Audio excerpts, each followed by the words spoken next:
we're going to take over that piece, we're going to develop it, create thousands and thousands of jobs. अमेरिकी president Donald Trump ने गर्दा उड़ा दिया है। गर्दे की धूल गाज़ा तक पहुंची है।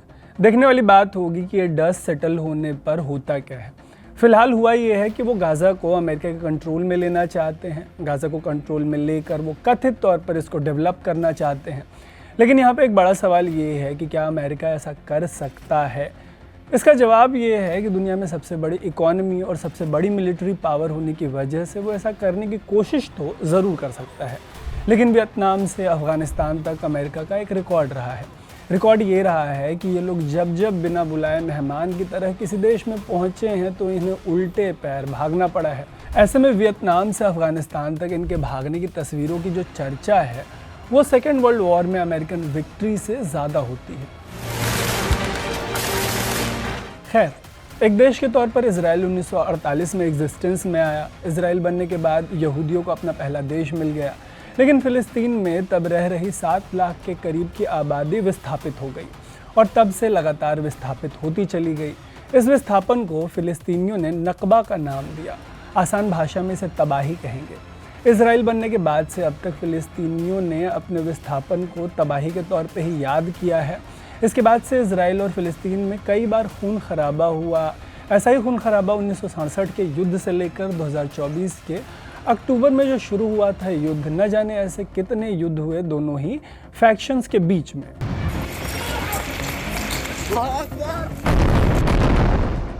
इन युद्धों में न जाने कितने इजराइलियों को, कितने फ़िलिस्तीनियों को अपनी जान गंवानी पड़ी। फ़िलिस्तीनियों को मौत के साथ साथ भारी विस्थापन का भी सामना करना पड़ा। विस्थापित फ़िलिस्तीनियों में से कई गाज़ा में जाके बसे, कई वेस्ट बैंक में बसे। एक बड़ा तबका इन इलाकों से निकलकर दूसरे देशों में माइग्रेट कर गया। इजराइल नहीं चाहता कि जो लोग यहाँ से चले गए उन्हें किसी कीमत पर दोबारा लौटने का मौका मिलना चाहिए। और अब ट्रंप कह रहे हैं कि वो गाज़ा को अमेरिका के कंट्रोल में ले लेंगे। उनका कहना है कि वो यहाँ बसे 23 लाख लोगों को दूसरे देशों में बसवाएंगे। 20 जनवरी को राष्ट्रपति बनने के बाद उनका ये बयान अब आया है। ये बयान तब आया है जब इजराइल और हमास के बीच 15 महीनों से ज़्यादा समय तक हिंसा हुई। हिंसा में वो इलाके तबाह हो गए जहाँ फ़िलिस्तीनी आबादी बसी हुई है। ऐसे में ट्रंप के आने के बाद हुए सीज़फायर से ऐसा लगा था कि एक बार फिर विस्थापित हुई फ़िलिस्तीनी आबादी को वापस से बसने का मौका दिया जाएगा। हालांकि अब कहानी गाज़ा पर अमेरिकी कंट्रोल और इसे कथित तौर पर डेवलप करने की है। ट्रंप के प्लान की बात करें तो वो गाज़ा के 360 स्क्वायर किलोमीटर की ज़मीन पर अमेरिकी कब्ज़ा चाहते हैं। उनका कहना है कि वो यहाँ मौजूद आबादी को इलाके से सटे जो अरब देश है, मुस्लिम देश है, वहाँ बसाना चाहते हैं। फॉलोअप में वो इस इलाके को एक टूरिस्ट डेस्टिनेशन के तौर पर कथित तौर पर डेवलप करना चाहते हैं। ट्रंप ने पहली बार जब इससे जुड़ी घोषणा की तो इजरायली पीएम बेंजामिन नेतन्याहू उनके साथ में खड़े थे। घोषणा के दौरान नेतन्याहू ने कहा कि अगर ज़रूरत पड़ी तो इसके लिए वो अपने सैनिकों का भी इस्तेमाल करने को तैयार हैं। इससे एक बात साफ हो गई कि इस पूरे प्लान को लागू करने के लिए ट्रंप को गाज़ा में अमेरिकी सैनिक भेजने की ज़रूरत नहीं होगी। साथ ही ट्रंप ने एक और बात बिल्कुल साफ की है कि वो इस प्लान को लेकर बहुत ज़्यादा सीरियस हैं। हालांकि भले ही ट्रंप इसको लेकर सीरियस हों, लेकिन उनके लिए गाज़ा के जो पनघट की डगर है वो बहुत कठिन होगी।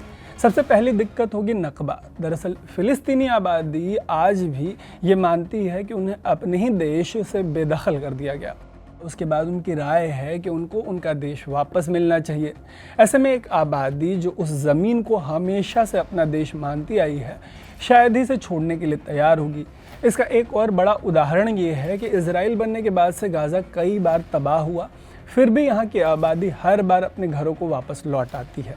ऐसे में अगर इन्हें फोर्सफुली यहाँ से हटाया गया तो हो सकता है कि ये आबादी हमेशा के लिए इसे दूसरे नकबे के तौर पर याद रखे। ट्रंप के इस प्लान के साथ एक और बड़ी दिक्कत ये कि जिन अरब देशों में वो इस फ़िलिस्तीनी आबादी को बसाना चाहते हैं, उन देशों ने सिरे से ट्रंप का प्लान खारिज कर दिया है। इन देशों का भी यही मानना है कि एक तो इजराइल को बसाकर फ़िलिस्तीनियों को उनके ही देश से बेदखल कर दिया गया, वो कभी भी वापस अपने देश नहीं लौट पाए। ऐसे में इन देशों का मानना है कि फ़िलिस्तीनी आबादी को कहीं भी बसाना, कहीं और बसाना सही नहीं होगा। शायद इसी वजह से अमेरिका के सबसे करीबी मुस्लिम देशों ने भी इस प्लान का विरोध किया है। ये विरोध बावजूद इसके किया गया है कि इनमें से कई देश पूरी तरीके से अमेरिका पर डिपेंडेंट हैं, लेकिन गाज़ा के प्लान पर उनका कहना है कि नो मीन्स नो। ऐसा कहने वालों में सिर्फ मुस्लिम देश शामिल नहीं है, बल्कि दुनिया की सबसे बड़ी ताकतों में शामिल ब्रिटेन ने भी अमेरिका के इस प्लान के खिलाफ स्टैंड लिया है। ब्रिटेन के अलावा यूरोप के कई बड़े देश, ताकतवर देश इस मामले में अमेरिका से अग्री नहीं करते। वहीं वेस्ट एशिया के रीजन में इसराइल के बाद सबसे मजबूत माना जाता है ईरान को, और ईरान इसके लिए कभी भी राज़ी नहीं होगा। अगर फ़िलिस्तीनी आबादी को उनकी ज़मीन से कहीं और भेजा जाता है तो इसराइल और ईरान के बीच ये कभी ख़त्म नहीं होने वाला तनाव बन जाएगा, ऐसे तनाव का जन्म हो जाएगा। इसके अलावा एक और बड़ी बात है जहां इंडिया आता है पूरे पिक्चर में। दरअसल इसराइल और फ़िलिस्तीन के मामले में भारत जैसे कई देश टू नेशन थ्योरी में बिलीव करते हैं। मतलब ऐसे देशों का मानना है कि इसराइल के साथ साथ फ़िलिस्तीन को भी एक देश के तौर पे एग्जिस्ट करने का हक है। ऐसे में ट्रंप अगर गाज़ा को अमेरिका के कब्ज़े में लेने का जो प्लान है उसको एग्जीक्यूट करते हैं तो ऐसे तमाम देशों के टू नेशन थ्योरी वाले स्टैंड के लिए भी एक खुला चैलेंज होगा। इनके अलावा चैलेंज तो कई और होंगे, लेकिन दूसरी बार प्रेसिडेंट बनने के बाद ट्रंप ने अपने फैसलों को लेकर जिस तरीके का रुख अपनाया है, लगता तो नहीं है कि उनको किसी तरीके के चैलेंज की कोई परवाह है।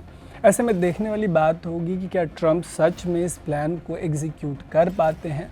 बाकी इस मामले पर आपकी जो भी राय है वो कमेंट बॉक्स में ज़रूर बताइएगा। ऐसे ही स्टोरीज़ के लिए स्विच को फेसबुक, यूट्यूब और इंस्टाग्राम पे फॉलो और सब्सक्राइब ज़रूर कर लीजिएगा। देखते रहिएगा स्विच। मेरा नाम है तरुण।